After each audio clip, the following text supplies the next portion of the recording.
down, I know you got me, baby. Guys, kembali lagi dengan saya Fikir Alvaris. Jadi di video kali ini saya ingin menjelaskan mengenai strategi bisnis internasional dan juga manajemen pemasaran dalam bisnis internasional.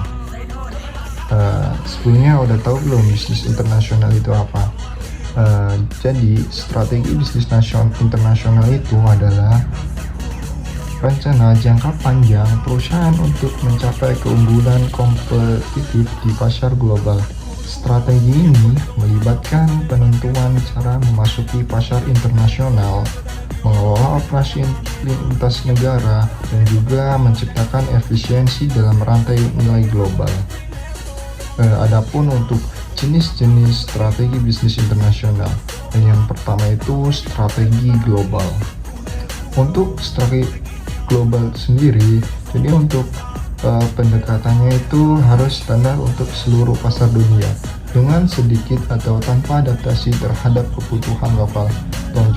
Contohnya itu seperti produk Apple. Jadi produk Apple ini memasarkan produk yang dihampiri seragam di seluruh dunia dengan fokus pada inovasi teknologi. Dan yang selanjutnya itu strategi multinasional atau lokal.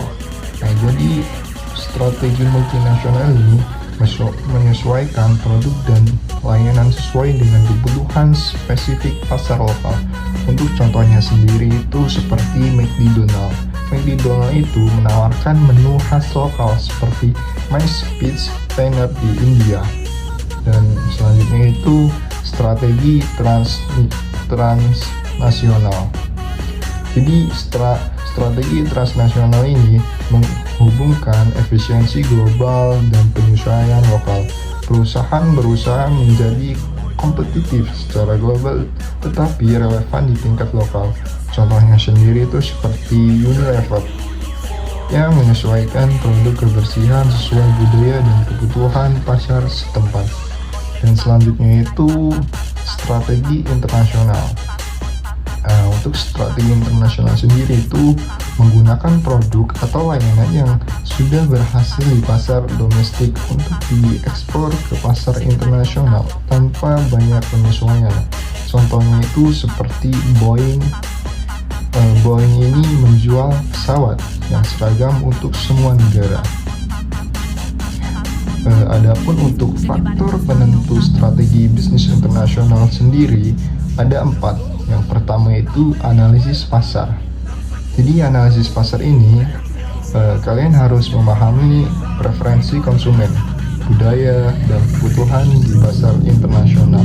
Dan yang kedua ini keunggulan kompetitif. Keunggulan kompetitif ini berfokus pada inovasi, harga rendah, dan juga atau kualitas tinggi. Dan yang ketiga ini ketersediaan sumber daya. Jadi ketersediaan sumber daya ini mengelola sumber daya manusia, bahan baku, dan teknologi di lokasi internasional. Dan yang keempat ini teknologi dan infrastruktur.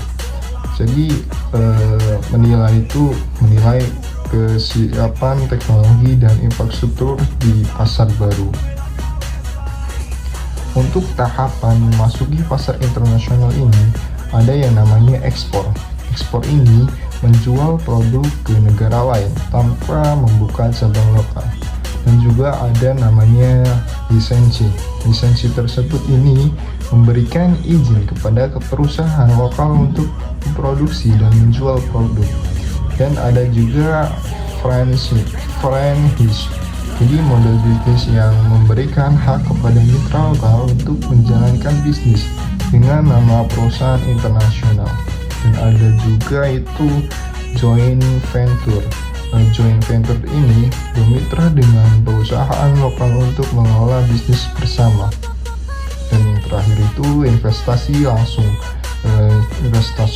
Investasi langsung ini membuka cabang atau pabrik di luar negeri. Untuk materi yang pertama. Dan selanjutnya kita bahas materi yang kedua, yaitu manajemen pemasaran dalam bisnis internasional. Jangan pernah tahu nggak sih manajemen pemasaran internasional itu? Manajemen pemasaran internasional itu adalah proses merancang dan menerapkan strategi pemasaran di berbagai negara untuk mencapai target pasar global. Adapun perbedaan pemasaran lokal dan internasional. Untuk di aspek lingkungan hukum, pemasaran lokal itu seperti mengacu pada regulasi lokal, dan untuk pemasaran internasional itu beragam regulasi di tiap negara. Dan ada juga budaya konsumen. Untuk pemasaran lokalnya itu tersebut yaitu seragam contohnya, dan pemasaran internasional itu berbeda di tiap wilayah. Dan ada juga aspek kompleksitas. Dan untuk pemasaran lokal sendiri itu relatif sederhana. Untuk pemasaran internasional itu tinggi atau logistik mata uang. Ada juga marketing mix dalam bisnis internasional. Yang pertama itu ada produk. Produk itu harus sesuai dengan kebutuhan lokal. Misalnya Nestle menawarkan rasa berbeda untuk produknya di berbagai negara. Dan yang kedua itu price atau harga. Harga ini ditentukan berdasarkan daya beli konsumen dan regulasi. Contohnya itu seperti harga produk di Eropa cenderung lebih tinggi dibandingkan di daerah atau di negara Asia. Place ini atau distribusi. Strategi distribusi yang efisien untuk menjangkau pasar internasional itu contohnya seperti ini. Amazon ini memanfaatkan logistik global untuk distribusi cepat. Dan yang keempat itu promosi. Promosi ini, jadi pesanan promosi itu harus sesuai dengan nilai budaya. Contohnya itu seperti iklan Coca-Cola yang menyesuaikan tema lokal di setiap negara. Dan yang kelima itu people atau orang. Orang ini memanfaatkan tenaga kerja lokal untuk memahami pasar setempat. Dan yang terakhir itu proses. Proses ini meningkatkan efisiensi rantai pasok di internasional atau classical evidence, bukti fisik, membangun citra profesional melalui toko atau kemasan.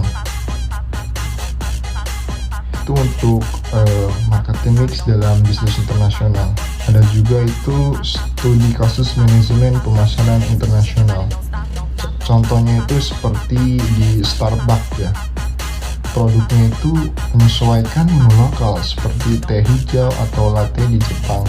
Untuk harganya sendiri itu premium pricing untuk menjaga citra eksklusivitas. Dan untuk promosinya tersendiri itu menggunakan media sosial dan kolaborasi dengan budaya lokal.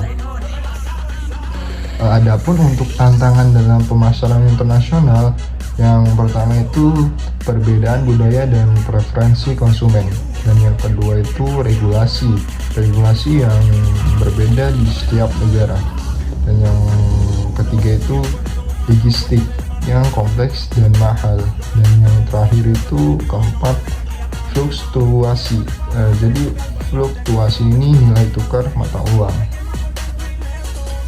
Mungkin itu saja untuk kesimpulannya, yaitu strategi bisnis internasional dan manajemen pemasaran sangat penting untuk bersaing di pasar global.